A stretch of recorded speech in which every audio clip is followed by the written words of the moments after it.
Hey, welcome to the Euro Wars show. With my good friend Marty, and we are at the Vistula River. I've always wanted to visit here because of the history around this place, and of course, during World War II, the Polish uprising. What did they used to call it?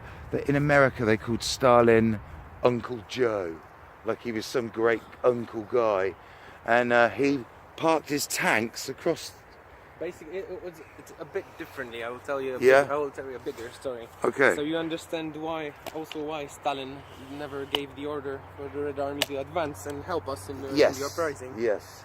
Because during the Battle of Warsaw in 920, Stalin was one of the officers that barely left Warsaw alive. He hated Polish people. Since it was a Bolshevik revolution that was marching towards Europe, and they wanted to introduce communism everywhere. And the reborn Polish army actually mopped the floor with them. It was called the Miracle of Vistula. And Stalin barely left alive. He was injured, and we allowed them to come back to Russia. And when he came to power, he basically just executed his revenge. Yep. And when our freedom fighters were swimming across Vistula River to get to freedom, because the Red Army in the front was there, they packed them to cattle cars, the trucks and stuff like that, and shipped them to Siberia. Well, my uncle was one of those. Really? One of those people. Yeah. He walked back on his feet. I've seen a movie where they escaped from Siberia, and the gulags were really even worse than concentration camps. Yeah. The Russians don't have respect for life, for anyone else. They had fun times during when they were drinking, where they forced people with guns to eat other people.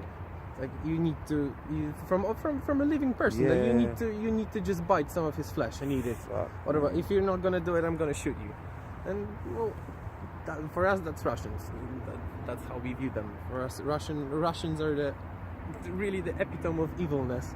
It's the it's the most epic symbol of evil that there is. That's communism, and that's Nazism and Hitler, and that's why there are no fascists in Poland. No, did you hear that? Did you just hear what Marty said? There is a big difference between being a nationalist, like a civic nationalist, or a Polish nationalist. Yeah. That is, the ideology is defined quite strictly.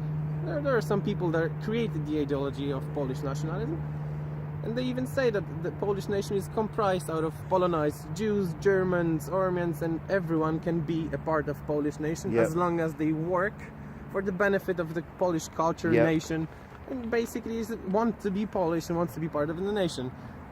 These are the Polish nationalists, and that's it. There are no fascists in Poland. And yesterday proved that exactly that point for me. Yeah. But in England, in Britain, we don't have that. They have their passport. I'm British now, and as you can see, places like Luton, they don't want to be part. They hate us. You know, I'm not saying all Muslims hate us, but it is a problem that there is a big problem. You don't have any incentive. We were thinking for months and months. All the time, we only get the negative information from the West all the time, and we were just thinking, like, why should those people even assimilate? You give them no incentive to assimilate. You give them everything for free anyway. They get housing, they get priority over your natives. They get money, they get welfare. In Germany, they can drive cars without. And Sweden.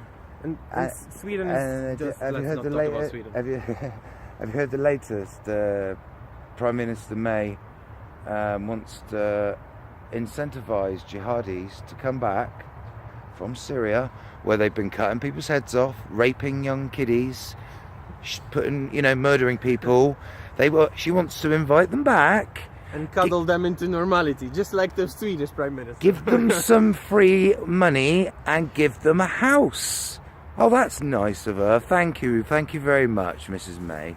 At first, when I saw May got elected, I thought that maybe she will be like a Thatcher. Maybe Yeah, like Thatcher, because I know yeah. that Thatcher is basically the most hated woman. And, The Iron Lady. The Iron Lady. I know that she basically created Britain like it is right now. You needed the transformation. Half of the country hates her, half of the country doesn't.